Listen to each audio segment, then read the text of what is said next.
Before we dive into today's episode, just a quick word from the sponsor CWD Pond. Whether or not you're building your new koi pond or you're upgrading your existing setup, these guys have got you covered with sleeper pond kits, pond windows, pressure pipe and all the essentials you need to build a pond.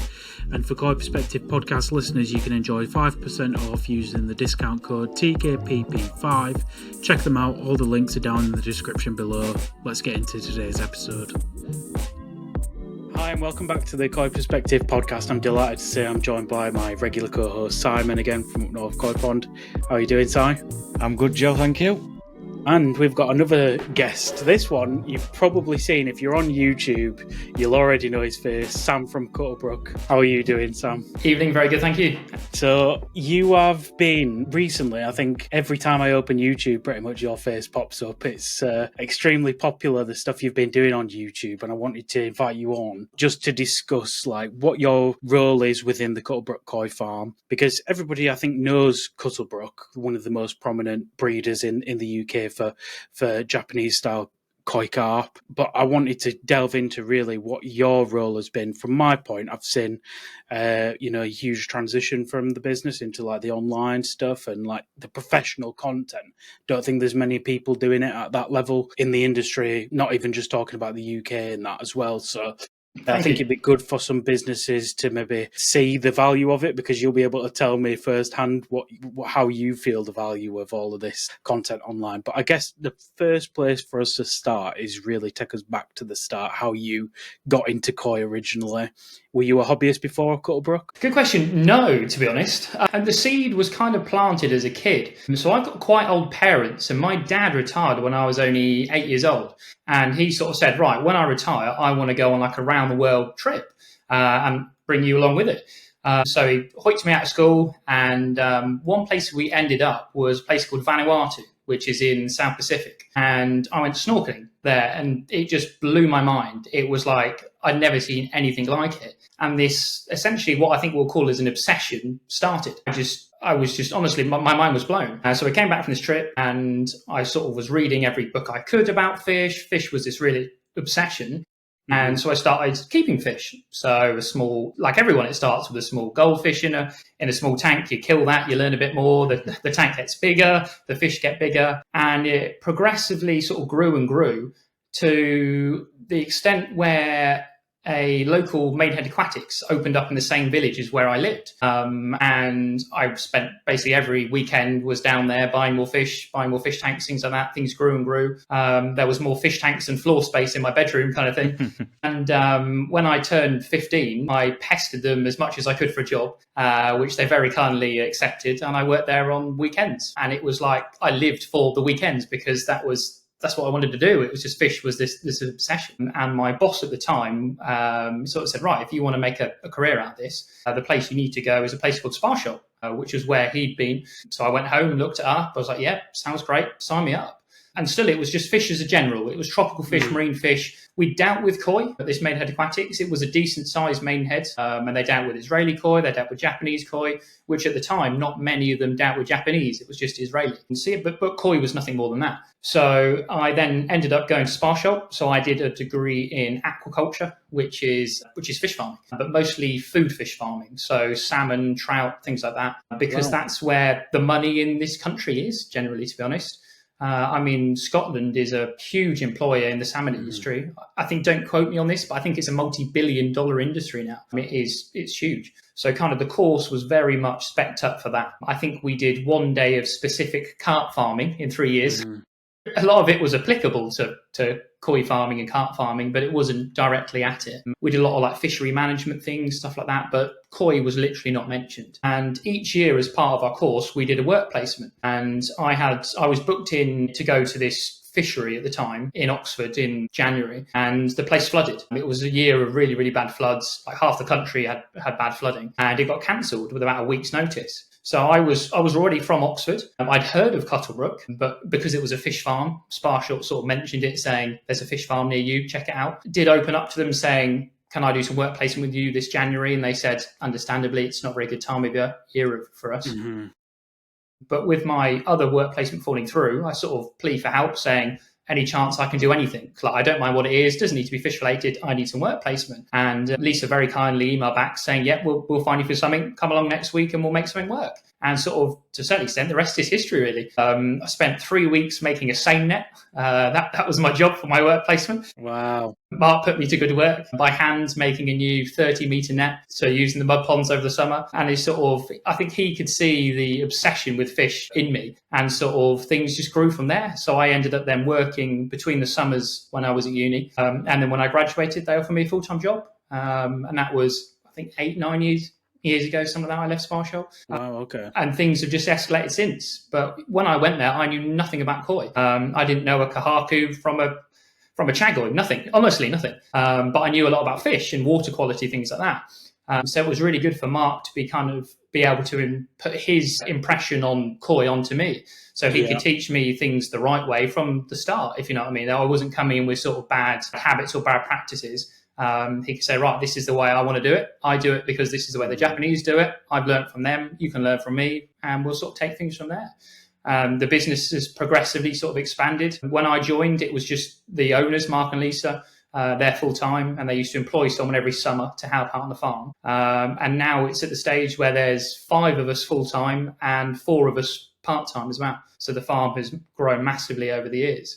And yeah, it's been haven't looked back since, to be honest. It's been great. I guess from like you're a aquatic obsessor like myself, to be honest. But I think having seen what working on a farm looks like, or having been there, you have to have that obsession, because otherwise, Definitely. if you weren't enjoying it, it is like a hard slog. It's not like an easy job to do, is it? It's not. Especially in the cold temperatures over here, it's not like the climate's amazing to be doing some of the hard work over here. So I guess from your point of view, the only reason that's kept you going through those 9 years or whatever is your passion to do that. And I think that shows as well.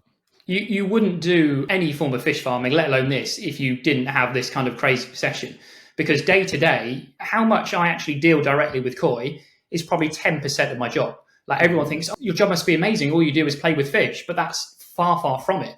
I mean, even a dealer will tell you they don't do a lot of hands-on fish stuff. And being a fish farm, it's even smaller. Like, there's so much more going on to sort of breeding the fish than actual hands-on the fish farming. But to be honest, I think that's one of the biggest reasons why I like my job, the variation. One day you're selecting fish, next day you're photographing fish, you're making videos, you're doing this, you're doing that. It's so varied. And which is why Mark is so good at what he does, is the man can take his hand to anything. And sort of his universal practical skills is the only reason that the farm is what it is now. And other people, like, we all have our different skills in different ways. But sort of, yeah, all the root core, or the bottom line of it all is this crazy obsession with these crazy fish. When you were brought in originally, or when you were asking for the placement after your work placement fell through, was you given a job description as to what it would be, or was it kind of jack of all trades? Well, it was, funny enough, it was to basically take the workload off of Mark. And as he'll happily tell everyone now, I've done the opposite. I put more work on him than he's ever done in his life, bless him. So the plan was just for him to phase out a bit and me to phase in. It's sort of, I mean, and this is where I've got to give Mark and Lisa full credit. They've let me run with all sorts of mad ideas over the years, which is essentially what has progressively grown the business to what it is now. They said, yeah, try this, give it a go. So there was no kind of specific role more than just, we want basically to step back a bit and we want someone else to kind of phase in, which in all honesty is not what they got from me. It's a case of we've just scaled up the business, really. But I hope Mark is now starting to get to that stage where the team's now big enough and we have such a good team on the farm that he hopefully from this year can start to step back and take a little bit of responsibility away and give it to the rest of us. So I think it's been a bit longer than they would have liked, but we're now at the stage, I think, where we've got a bigger, better business that they can now start to step back from. I think it's really difficult to plan a business around a farm. I think you see it from a lot of people, is that there's always kind of, the difference with Cuttlebrook is it's not just one person that's there, and it's not like somebody is the main celebrity. I don't know what the word is I'm looking for, but you've got Mark, who has obviously got the massive credentials as well. But I honestly think as well, the stuff that you're doing on the video and having your face present on there is like your face is part of that Cuttlebrook brand, so to speak, now as well, which is nice, because people are going to come down to your farm and want to always see Mark or want to always see Sam. It's like, I guess, a nice balance. One of the main things from that I wanted to kind of ask you today is you've obviously identified or the business has identified like YouTube or social media as like a big part to play in like the business, because I've not seen anybody put like the levels of investment behind it that you guys have done, and maybe not financial investment. I mean, you obviously use amazing camera equipment and things like that, but in terms of time investment as well, I suppose, because I know how long it'll take you to film some of these things and to do some of these things. Do you think, I'll start right back at the very beginning, you joined the business and you came into it not knowing anything about koi, and do you think that's helped you to kind of put out content that suits everybody in the hobby, because you were learning as you've been doing these videos over the years as well? You've got a good idea of what people want to learn from koi? I think you're bang on with that, to be honest. Not coming in this obsessed with koi specifically and being, to be honest, I think it's actually quite useful that I'm not a koi hobbyist. I don't have a pond. Like everyone says, oh, you must have an amazing pond at home. But it's a case of, not that I don't like koi, it's I don't want to go home and deal with more fish. Yeah. But not having, like you say, not having that kind of koi focused mindset where it's all got to be koi, and we want to appeal to that general wider market, then yeah, I think that probably has, on reflection, probably helped. I'm trying to open it up. And that has been our aim, certainly of the new sort of push we've had of YouTube, is to make it enjoyable for the masses. And the fact that you're saying what you're saying by it's sort of appealing to people who aren't interested in koi, and sort of people would want to watch it even if they know nothing about koi, is exactly what we're trying to do. That was the aim of the game. And sort of fundamentally is to essentially inspire people to want to build ponds. I think which is something the industry massively lacks. Yeah. Is kind of that appealing to people, like you say, who aren't already into koi. It's very hard to kind of get people in that industry who aren't already in the know. So if we can inspire people to kind of think, oh, you know what, this isn't too heavy, this is just interesting and I want to watch it because I'm intrigued in it. The same sort of planting the seed with me as a kid, where my mind was blown by just this fish and all these colours. The same thing, if we can do that to kids, if we can do that to other people now, then that's fantastic. That is sort of mission accomplished, really. So that they come across as quite educational as well, because you did one that shown how the fish progresses from an egg to toe size and so on, didn't you? Yeah. I think that'd be interesting for, like I say, for people who aren't necessarily interested in keeping koi but are interested in the educational side of things. No, definitely, and I think that's what we wanted to have in it. We wanted to have informative bits, but not koi heavy informative bits. Like have a little bit in there here and there, but stuff that's interesting for people who aren't interested in koi. Like someone who knows nothing about koi would still find this sort of the David Attenborough kind of esque Planet Earth. You want to watch the life sort of developing in front of your eyes. That's what we wanted to do, which you're not going to get that explained to someone about Sashi and Kiwa sort of thing is the bottom line of it. There's no two ways about it. So yeah, things like that where the sort of the life is things where you saw life sort of develop in front of your eyes, and things with the humor as well. We wanted to make it easy to kind of watch. It's not too heavy. It's kind of, it breaks it up, and we wanted to be kind of like everyone now wants to watch stuff on Netflix. You want to watch series, you want to watch things which are just easy to watch. And that's essentially what we wanted to create, is something which isn't heavy. And to be honest, what sort of really kind of made us feel like, you know what, we're doing a good job of this, is that one of the last open days, a guy came up to me and he said, I love your videos, they're amazing. But what I really like about them is my kids and my wife will sit down and watch them with me, but they have no interest in the ponds. They have no interest in anything else to do with fish, but they love the videos. And that like, I was speechless. I didn't know what to say. And it seems to be a recurring thing as well. Like a lot of people have said that kind of thing. And that's exactly what we're trying to do, and means so much. And I really do think if, like, as you've said, trying to convince those people who are they're into aquatics, they're maybe into fish, but they're not like koi nerds, or they're not interested, like you've said, in like specifics. I could probably stick one of your videos on my TV on an evening, and my wife would sit there and watch it because she would find it interesting as well. And she's one of them people that I'm not quite sure if say I hadn't met her, if she would have had a koi pond, for example, like she's probably one that could go either way. I'm not sure whether or not she would or wouldn't without me being the driving force behind it, but she will happily sit there and watch your stuff. I also think, I was trying to think before today, what was the first koi video that I'd seen? I mean, I joined around COVID time, and I think the first one I will have seen was pretty much like how to scrape a koi, I think was the first one. And I think it was Cuttlebrook that gave me the idea of like using a credit card to get the mucus off the fish, and I'm fairly certain like I've used that to this day. So if it gives you any good feeling off the back of this, like you taught me how to scrape a koi. That's really and now I'm sat here today with a koi magazine. So it's crazy, really, like how the transition happens. And it's not necessarily about, I would consider myself somebody who's, I'm traveling to Japan now. I'm writing about koi all the time, and I still find the videos interesting. So it's not to say you have to be a beginner to enjoy these things. What's kind of the thought process behind you want to sit down and do a video? Are you trying to release them every so often, or are you just something pops in your head and you think, oh, we'll do something like that next year? Or like, what's the thought process behind it?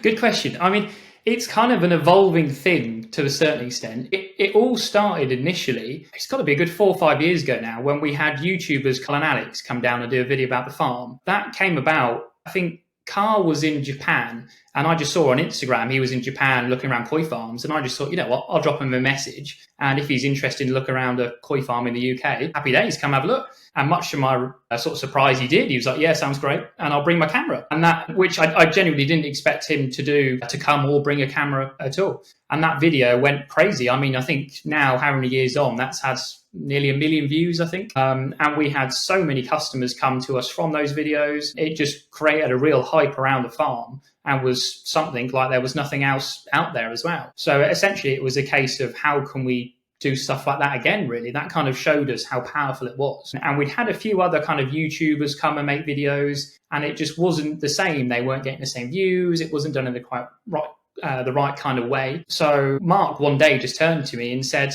well, why don't we make our own videos? And I kind of hit me for six a bit, but I was kind of like, yeah, I mean, in theory, there's no reason why not. So sort of the seed was planted. And so we started doing little bits of filming around the farm, nothing major, just filming stuff like if we got fish out the mud ponds, stuff like that. I sort of progressively taught myself to edit some basic sort of things, and then found out I actually quite enjoyed video editing. And that, in COVID, was kind of like my almost secret obsession. Sort of at the weekend when no one could go out and do anything because we weren't allowed to leave the house for however long a day, I was sat at home basically learning how to edit videos.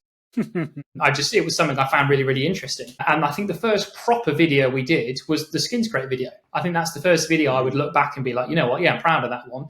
That was something we did well. And that went down well. And it gave us it helped us stand out as like a professional company as well, which looked really good. So we thought, right, how can we sort of escalate this up again? So we did a few more kind of better quality harvesting videos. Again, they weren't going to get crazy views, but we grew organically, basically. I got a little bit better at filming. We worked out what did well. My editing got better over the years. And then the next sort of thing was we decided, right, we need to do a tour video, someone comes around the farm. If they do that in person, they are blown away. They think this place is amazing, never been anywhere like it.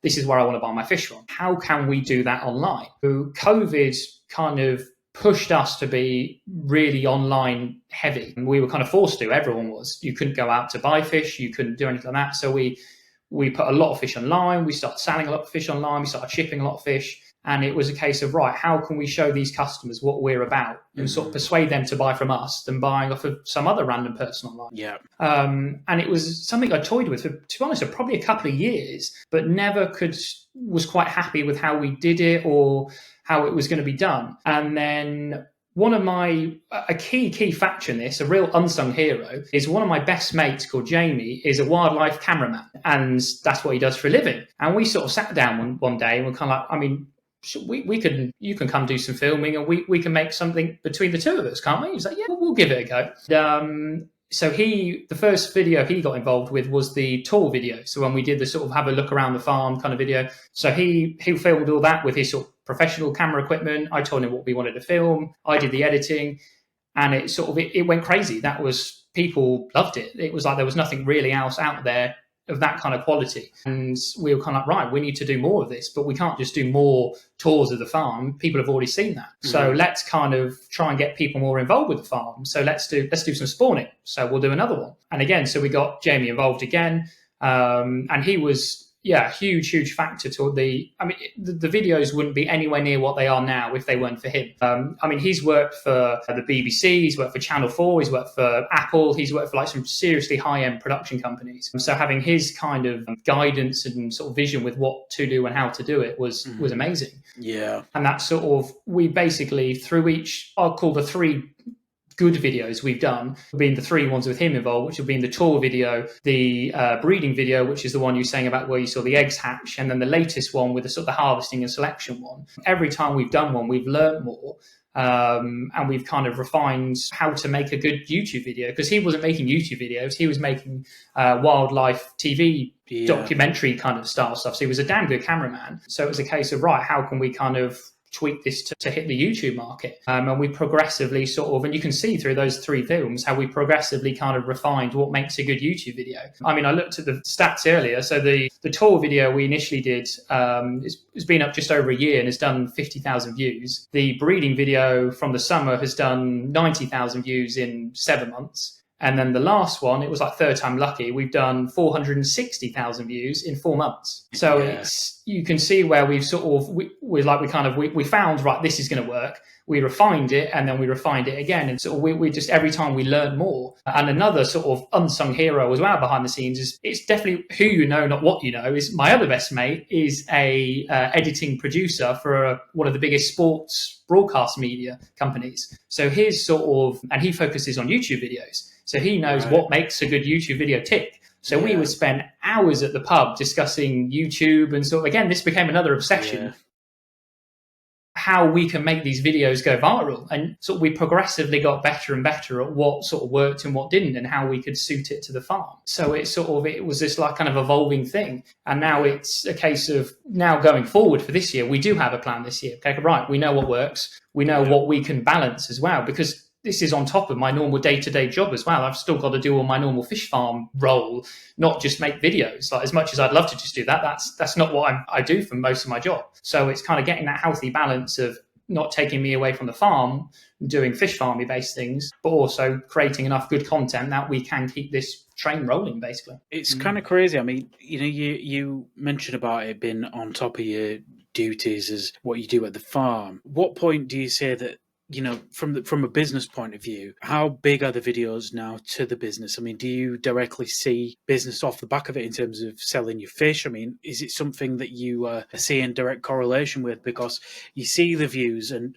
I know how hard it is to get those type of views, like incredible amount of effort that's gone into it to do that. Even the 2 previous videos as well. I mean, koi is such an incredible niche. There's not a lot of people out there. So to hit the algorithm on something like YouTube in such a niche is not something that's like very easily done. So, I mean, it's kind of like you are appealing to more than just koi hobbyists. So, but I guess there are koi people watching that. And is it a case of now Cuttlebrook Koi Farm is directing more resource towards YouTube now because of the success that you've had, or? The honest answer is we need to continue to focus on it.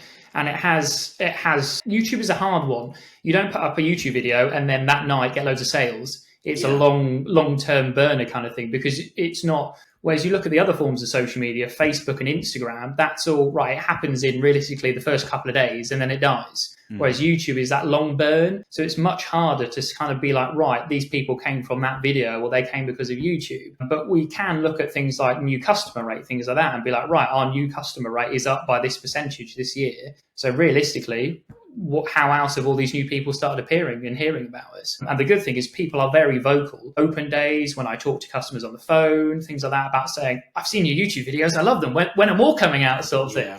So that kind of, it's not like we've done it, it's gone quiet and we're kind of like, oh, is it worth doing?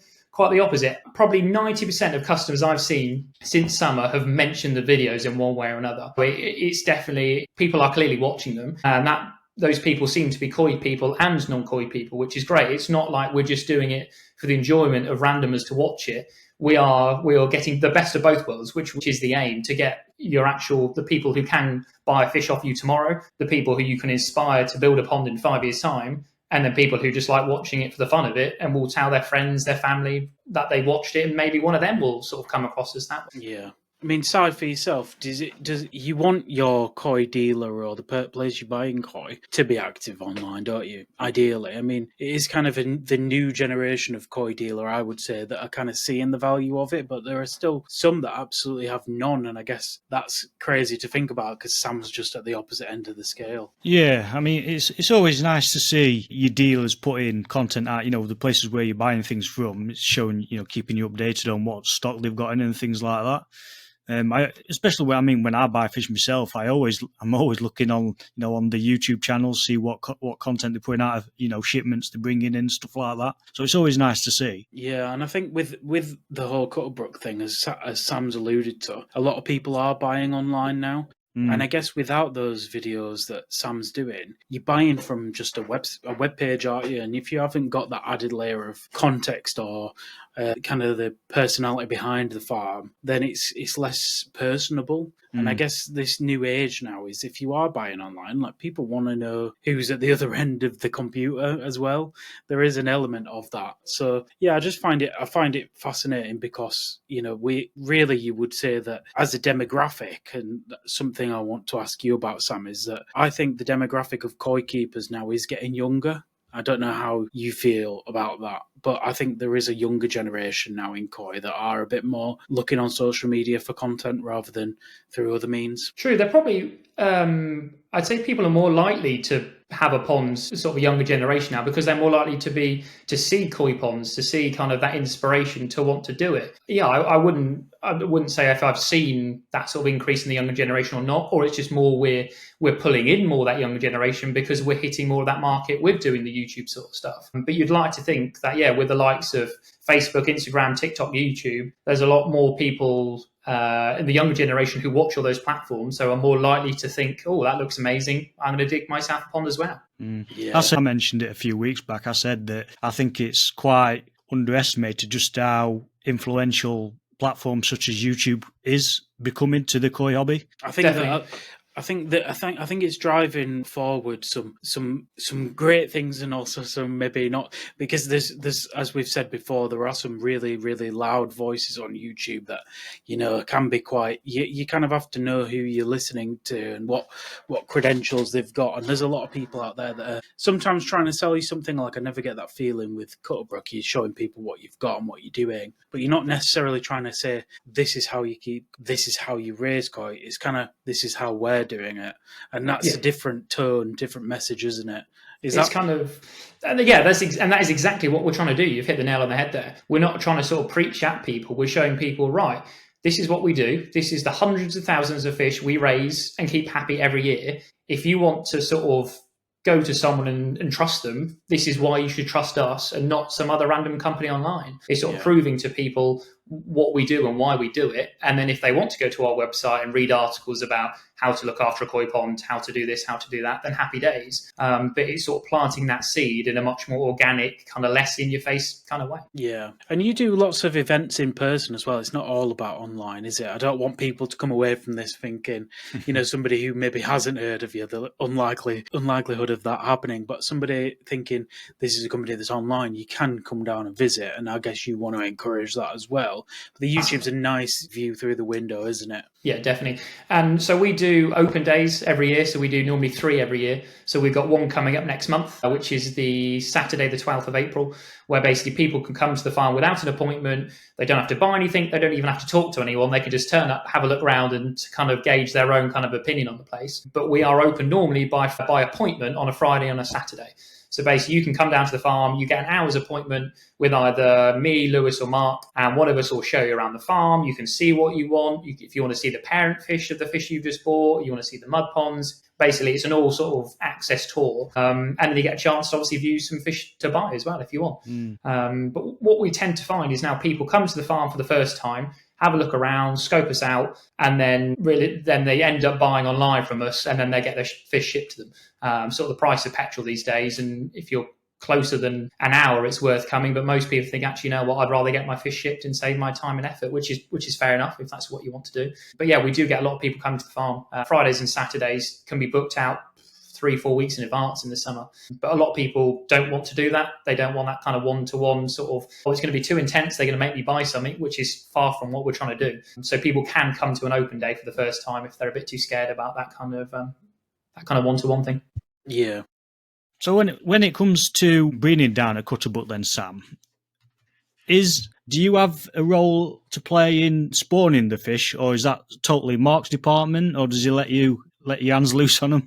Not anymore. Used to be. So when it was just me and Mark on the farm, it used to just be the two of us doing all the spawning, all the harvesting, things like that. But as my role has progressively sort of changed, and I've sort of sat back more from the hands-on fish farming and taken a more of this kind of manager role, kind of the sales sort of marketing role, I've got less and less involved in that. So we now have people on the farm who are much more kind of Mark's kind of first port of call. And so we had two guys on the farm last year, Lewis and Neil. And so Neil has now transitioned into an office related role. So he's now doing more operations side of it. But Lewis is really sort of Mark's right hand man. And so he does all the kind of, he gets involved with like the selection and things like that with Mark. He does all the harvesting with Mark. He does all the spawning, or he will do all the spawning next year. And then we've just taken on another person part-time for the summer for sort of 6 months to then help out the two of them doing all the sort of it's the countless hours people don't appreciate of like scything mud ponds, getting weed out of mud ponds, grading fish takes days and days, sizing fish. Like the crazy amount of hours that go into doing fish farming is just insane. And so it's much less that I'm involved in that now. It's more Mark and Lewis who are doing that. And Lewis has only been with us for just coming up for a year, but I think he is really kind of the guy to sort of progress things with Mark, the two of them together.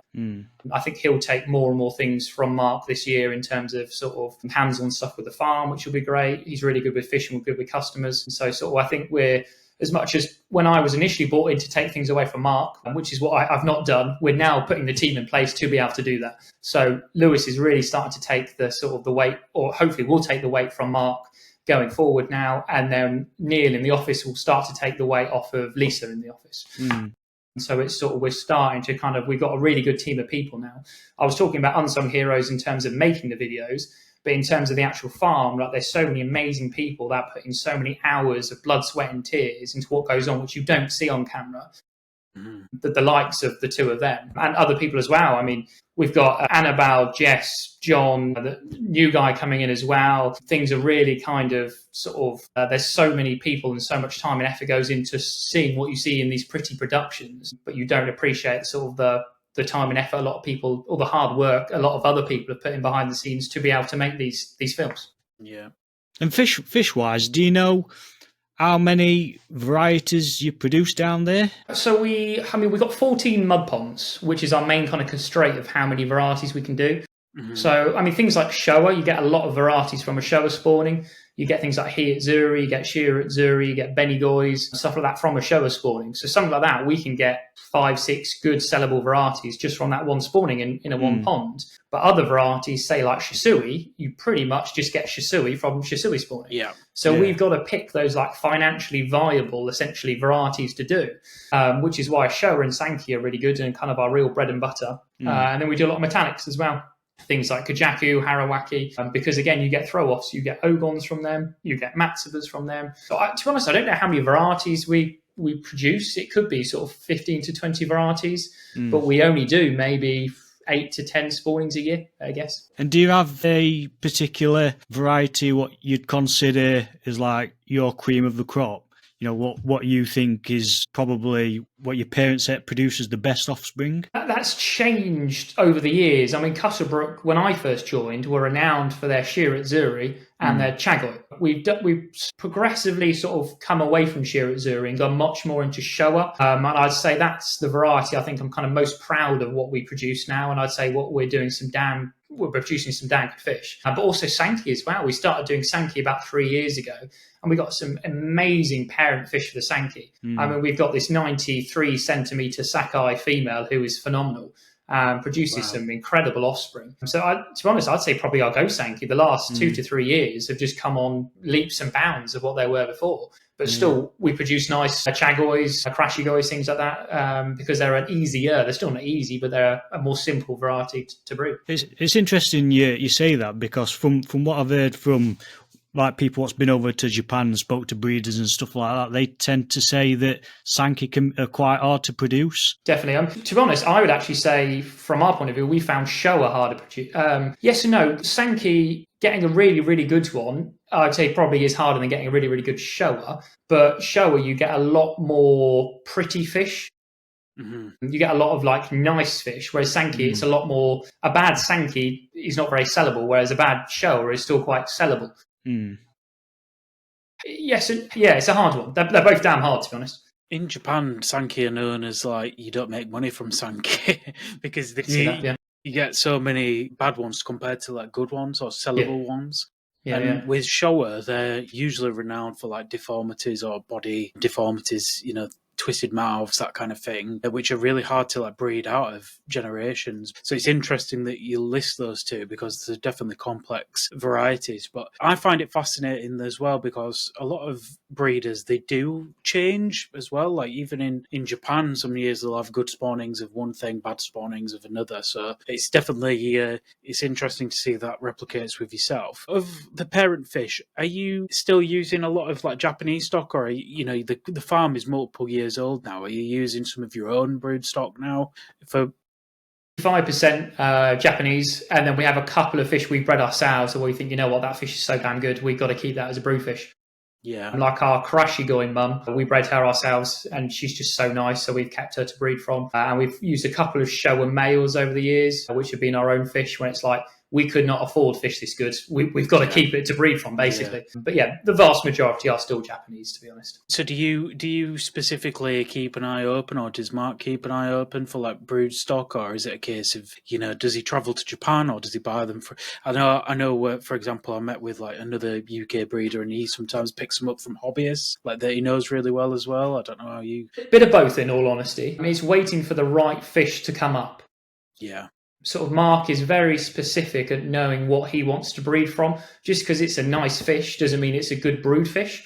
Like you'd look at quite a few of our parent fish and be like, yeah, it's nice, but is it that nice? But from a genetic breeding point of view, they're exactly what we want, and which can work into your favour because they're not necessarily the most expensive fish to buy, because they're not necessarily the prettiest fish, but they've got the best qualities, and you'd like to hope they're the best genetics to be able to breed from. It's something that we all kind of have a factor in, really. But it's sometimes I'll see a fish advertised from a dealer, send it to Mark and be like, you know what, this looks damn good. What do you think? And vice versa. He'll be pinging me fish saying, this looks really good. Should we go get this? We have gone to Japan as well. So last time Mark went to Japan, I went with him, which would have been about a year before COVID. We went out and bought a number of brood fish, and the Kajaku line is the line we still breed from now, which are from Marusho, which I think he's now owned by Shinoda. Is that right? He's bought out Marusho? I'm not sure on that one, to be fair. I think he's bought the farm, but produce some amazing Kajaku. So we bought back something like 6 of them, and one of them is still our best female we breed from now.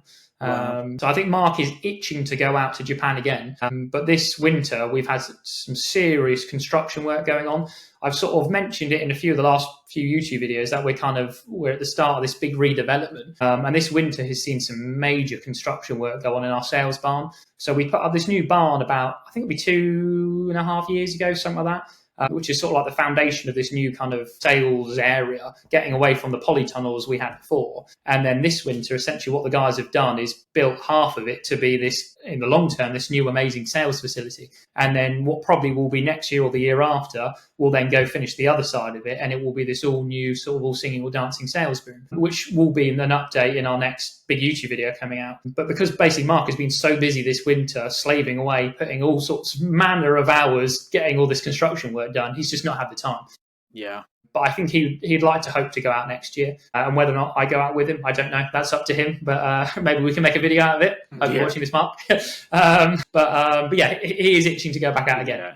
Yeah, I think you've mentioned about like you're bringing in new staff now. You're bringing in, you're taking on, like, you're trying to take almost like more of a managerial role. It sounds like the business is like leveling up continuously. I guess that brings in the question: if you are limited with your mud pond space, is it a case of you building more growing facilities, or are you building is the plan to have more mud ponds, or is that feasible? Don't know, in all honesty. The main focus the last few years and going forward will be this sales area. We want to get this. We've not had like a sales room type sales area before. We've had the polytunnels, but they were first built by Mark back in, I think, 2001. So they were a bit dated. So I think our main focus at the moment is getting the sales area as user friendly for us. Like I say, a lot of our business is now online. So for packing days, when we're shipping out 40, 50 boxes of fish, it needs to be a very usable space for us, which Mark has designed so well. It's very user friendly for customers to come and buy fish, but also on packing days, we can pack up a mountain of fish with as ease as possible. Basically, it's been designed to sort of the staff working there, we can get a hell of a lot done in not a lot of time. So I think that's the main focus at the moment. Don't want to sort of get Mark too distracted with sort of what his next vision is, but I'm sure the second that building's all done, he'll be building another one. I know what he's like. Yeah. So, but yeah, on to the next project. Another building growing more fish, I think, will be probably on the cards, but I'll let him decide that one. So in terms of, as well, on the farm, you're looking at kind of, from my point of view, I also know Cuttlebrook for selling fry as well. Is that a big portion of the business, or is the majority in raising to Tozai or Nisai? I mean, it's one of those ones where there's no factor of the business that is miles above the rest. It's lots of pieces that all kind of piece together the puzzle. Fry is probably one of the things we're most known for, and I'd say is our biggest demand. I mean, our fry, probably for the last 3 years, every time we bought them on sale, they've sold out the same day, pretty much. Like, the demand is through the roof. I think one year we sold out tens of thousands of fry in something like 4 minutes, because people there's just such this demand for them. And which is only, and with things like the YouTube and the marketing only being up and up and up, the demand is only getting higher. I mean, we even now, the second the sun comes out, people are already sort of like, when a fry comes on sale, when can I buy a fry? Can I pre-order fry? Which isn't something we do. We don't pre-order. We want to sort of, basically, it's sort of everyone, it's kind of mass. If you get, the quicker you get you get a chance to get them. Kind of, that's the word I'm looking for. So it's sort of, that is, a big section of the business, but it's, as is selling all the small fish, we sell fish from 2 to 8 inches in small sort of bundles. You could buy 5 2 to 3s. You could buy 50 4 to 5s, that sort of thing. And we do a nice, real sort of good mix of fish, which we ship to people. And we're sort of growing with a good reputation for that. Again, because of COVID, people who weren't able to get to their garden centres, who wanted fish for their ponds, went online, typed in koi for sale, found us, found they could buy fish from us cheaper than their garden centre. They were better fish. And they sort of haven't looked back since. They don't go to their garden centre 10 minutes down the road. They continue to get fish shipped from us. So it's there's so many parts to the business. But the small fish is definitely certainly a segment to it. Yeah. What age are the fry when they go out for sale, and why do you think it is that fry are such in big demand? So I know I've spoke to other farms in the UK, and they say exactly the same thing, that the fry is always in high demand. I think fundamentally the demand is there because they don't come in from Japan. But we're not competing with Japan, which we are with everything else. We're only competing against other UK koi farms. So it's a good sign for us that our fry are in such high demand. But I think it comes down to the demand, really, that we're not competing with Japan. Yeah, that's really interesting. That, I mean, I can't. Sometimes it hurts my head to think about the amount of fry and the amount of koi that enter this country or are produced in this country and where they all go. I think it's crazy to consider, but it's interesting because with fry, I do it's not as though you're chucking them in an outdoor pond. A lot of people are raising them in indoor aquariums or things like that as well. Like it's a completely different hobby as fry to koi raising. It's difficult as well. Yeah. It is damn hard. And again, you get people of every aspect of raising fry. You'll get people in like an aquarium who want to raise 50 to then stock their pond. You'll have people with like a couple of IBC units in their garage to grow on larger numbers to stock their pond. People who will buy a couple of thousand. They'll want to then sell off the fish they don't want to sort of fund their hobby as well. It's kind of like a bit of a moneymaker. I suppose there's always that element of buy them in numbers in the hopes of getting something good out of it at the end. And sometimes it works out cheaper to buy in numbers than it will be to buy 1 or 2 decent fish, I suppose. Definitely. And people are, even though, don't get me wrong, Mark has gone through them and picked out the fish he wants, but he's kept such a small percentage that there's some still really good fish in there. I think sort of as a number, he only keeps about 5%. So if we have 50,000 fish in a mud pond, he's only kept 2,500. So still that's 45,000 really good fish. And the amount of times people have sent us photos have been like, I bought these fish as fry from you 3 years ago. Look at them now. And it's like, that's one hell of a pond full of fish sort of thing. And they've paid not a lot of money for them. So it makes koi keeping accessible to everyone. Again, the whole sort of coming back to inspire people to kind of build ponds. ponds and get into koi keeping, it shows it's not, you don't have to spend loads of money to keep koi. You can dig a hole in the garden, put a very basic filter on it, and buy some cheap fry, and sort of essentially the hobby can grow from there. Everyone's got to start somewhere, which I think a lot of people, the industry is very bad for kind of shaming people for getting into it and kind of not jumping in, building a 20,000 litre pond with a drum on it from the get-go. No, most people don't do that. And so it sort of gets people in the hobby, and then things can progressively grow from there. And fry is a very accessible way of doing that. I think. Sorry, Joe. I think there's something so rewarding as well if you can buy something from like maybe an inch or two long to grow it into something what can become like 50, 60 centimeters, and then to say end on it. This is what it's turned into. Definitely. It's a hell of an achievement, and people love that as well. Even people who have really good koi ponds love buying fry from us every year just for the fun of growing the fish. They say, I'm not even going to keep any in my main pond. I just love that sort of other side of the hobby. You've got people who like to grow fish. You like people who just like to buy fish. And you've got people who like to show fish. You've got so many different sort of sides to the hobby. And fry raising is a completely different one to most of the others. I would say since I've been around, or maybe it's because I just know more people now, but since I've been around since COVID, I think there's definitely a lot more people now who are way more open to buying like high-end koi from UK breeders now. I don't know if Si, you feel like similar to that, but I kind of feel like there's been a bit of a shift away from that. And I don't know whether that's around the content in terms of a lot of the breeders now are starting to do things online and show, look, these fish have got serious heritage. You mentioned about your Sankey with, huge jumbo genetics. Like that kind of content and having that understanding of the bloodline really can elevate UK breeders as well. I'm not trying to say that in any detrimental way. I guess it's just peace of mind that you could, even though it's something that's raised in England, it's got jumbo genetics. It's had the time and thought put into it. It's not just because it's UK bred, it's something slapped together, and that's not like, if that's your conception, I urge you to go and watch some of Sam's content, because it'll show you that is absolutely not what's happening here. But I think there's definitely a shift, and I'd recommend for people to actually go and visit some of these places, because Sam's already mentioned that he will show you some of the brood stock as well, which is an awesome experience, even just to understand. And if you get these little snippets of information, well, we like this one because it's got the body shape and we pair it with this one and we think this is why, that type of information, then you're buying a piece of a story. And I honestly do feel like that is, I think in one of the first magazines I made an article, and I was talking about how much a story influences the price of a koi, and I genuinely believe it can increase the value of a fish if there's some form of story behind it, whether that's a Japanese breeder or a UK breeder. I really do think it can, and so for me it's Definitely. A big part of it. I think one thing that's helped the UK koi scene as well is the quality of koi that's more readily available now is bigger than it ever has been, isn't it? So hobbyists, I suppose even breeders, those quality of fish are much more readily available, aren't they, to breed from? And you're not paying to ship Cuttlebrook koi from Japan as well, which is another benefit. How much of when you're buying Japanese koi, a lot of the cost involved there is the actual water that is shipped in. Definitely. It's getting it in the country, and all the people involved in the process and getting it in the country, they've all got to take a cut as well. So it's sort of, you're missing out all those middlemen, you're missing out that cost of getting it into the country, which makes our fish a lot of the time a lot more affordable as well for a kind of like kind of fish. But no, I've really enjoyed that. I'm looking forward to your next video about the new premises. I'm hoping that we see Mark in some form of different costume. Usually you get him dressed up in something. I'm sure I'll persuade him to do something.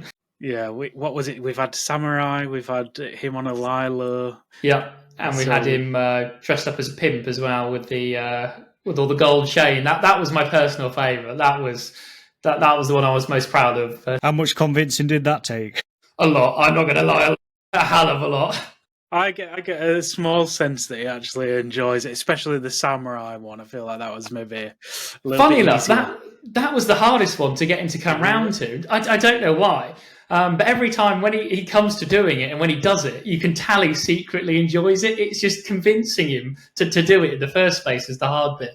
But yeah, once he does it, he loves it. He enjoys it, really. He just doesn't want to admit it. So if you haven't watched that, that's enough to convince anyone to go and watch it. So go over to Cuttlebrook if you've not already. I'm sure you already have. But you've got your open days soon, so I'll put like a little link down in the description. You can go and check out the open days. Make sure that you, if you're interested, go and visit one of them and keep up to date with all things Cuttlebrook, because I'm sure we're heading, as we record this, mid-March. You'll be getting your fish ready for sale probably for Easter time, depending on weather, I guess. Pretty much, yeah. I mean, we're just waiting on the warm weather to kind of when we start bringing small fish back on sale. We had our first launch of new fish going on the website the weekend just gone. So we put a couple of hundred new fish on there, but we're still waiting to start shipping, things like that. And the first few shipments start going out this Wednesday, where people have got heated ponds, things like that, or it is warm enough now to ship and not be too concerned, but most people want to leave it as late as possible. So I think all the sort of the winter holding fish, where people have bought them and sort of wanted to hang on to them, they're sort of waiting till sort of early April time. But yeah, April really is when things do crank up with the open day. And then from there, it's kind of flat out for the rest of the summer, really. It's kind of an 8 months of carnage kind of job, and then 4 months of sort of quiet, trying to get all the jobs done, which you didn't get done in the summer months. Yeah. But yeah, we are now on this sort of steady slope of things cranking up again. But yeah, it's all good fun, though. That's what we do it for. Yeah, so I'm looking forward to seeing that. And yeah, like I say, thank you again for coming on and doing this with us. Because thank you for having me. I think I remember saying to you, like, there's not much more exposure I can offer you, because, you know, the videos you've done, people have probably already seen them, but I wanted to get a bit of an insight into, you know, what it was, and hopefully for some businesses out there, because I know a lot of people watch this, kind of shows and highlights how big social media can be for a company and how it's kind of taking you forward. I really do think you're a driving influence for a lot of people out there, or you should be. People should aspire to be doing what you're doing over there, because it is really leading the way in the industry. I do believe that. So thank you very much. Honestly, comments like that mean so much. And like I say, from myself, I know the scraping video and things like that, where I started to where I am today. And you know, go and check it out if you're a hobbyist, if you're a dealer. Go and have a watch of it. And I'm sure we'll have you on at some stage, and maybe try and get a visit down to the farm once everything's quieted down, to do some tours. No, love to show you around the farm. Whenever you want to come down, check us out, and yeah, we can give you a good tour around, and yeah, that'd be great. Really, really awesome. Good. All right, guys, we'll see you next week on the Koi Perspective podcast. Thanks again. Cheers. Thank you. Cheers.